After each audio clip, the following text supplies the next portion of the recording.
અનન્ય શિષ્ય માનીને કહે છે, એકાંતમાં કહે છે, અધિકારી છે એવો માણસ છે એને આપે છે, છતાં પણ સુખદેવજી મહારાજે વિચારીને કહ્યું છે.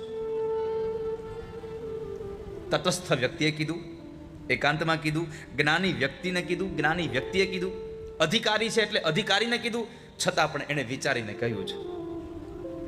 અર્થ છે કે આપણે કશું કહીએ તો એ વિચારીને કહીએ. વિચારવું જોઈએ આ મારો ઉપદેશ આપતા પહેલા આ મારો ઉપદેશ વ્યર્થ તો નહીં ગયો જાય ને, ખાલી તો નહીં જાય મારો ઉપદેશ.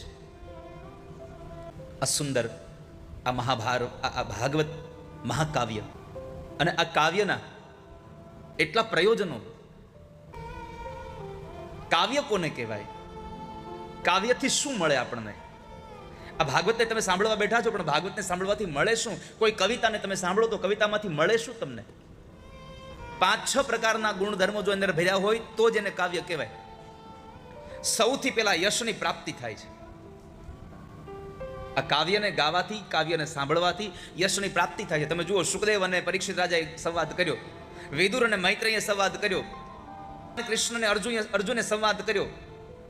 તો આજે આપણે બધા જ લોકો આ ભાગવતને યાદ કરી કરી, ગીતાજીને યાદ કરી કરી કૃષ્ણ અને અર્જુનના બેયનો યશ ગાઈએ છીએ આપણે.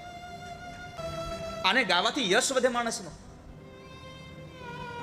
બીજું, અર્થકૃતે, અર્થ એટલે પૈસો, સંપત્તિ, સંપત્તિ વધે.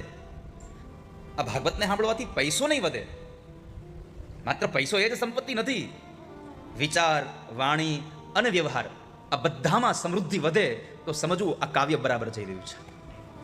આ ભાગવતને સાંભળવાથી તમારો વિચાર બદલે, તમારું વર્તન બદલે, તમારો વ્યવહાર બદલે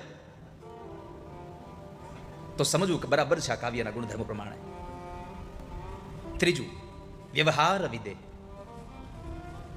આ સંસારમાં વ્યવહાર શીખવો હોય તો ભાગવત જેવું, આ કાવ્ય જેવું કોઈ બીજું ઉપયોગી ગ્રંથ નથી.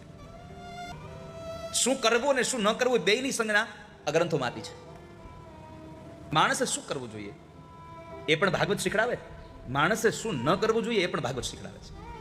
રામાદિવત પ્રવર્તિતવ્યમ ન રાવણાદિવત. સંસ્કૃતમાં એક ભાષ છે કે રામાદિવત પ્રવર્તિતવ્યમ ન રાવણાદિવત. રામ જેમ કરે છે એમ કરાય, પણ રાવણ કરે છે એમ ન કરાય. આ એક જ ગ્રંથ આપણને એવા ગ્રંથો છે, આ કાવ્યો છે કે જે આ બધું જ આપણને શીખડાવે છે. મહાભારતને તમે વાંચો તેમાં બતાવ્યું છે કે દુશાસન કરે એવું કામ ન કરવું જોઈએ આપણે, દુર્યોધન કરે છે એવું કામ ન કરવું જોઈએ આપણે. રામાયણ વાંચો તો રામ જેમ કરે છે એમ કરવું જોઈએ. રાવણના એ શ્રીલંકા, એ લંકાની અંદર જઈને એકમાત્ર પાત્ર મળ્યું કે વિભીષણ કરે એવું કરવું જોઈએ. લંકામાં બીજા કોઈ કરે એવું ન કરવું જોઈએ. આ કાવ્યોની મહત્તા છે. વ્યવહાર વિદે, આમાંથી આપણને વ્યવહાર શીખવા મળે છે.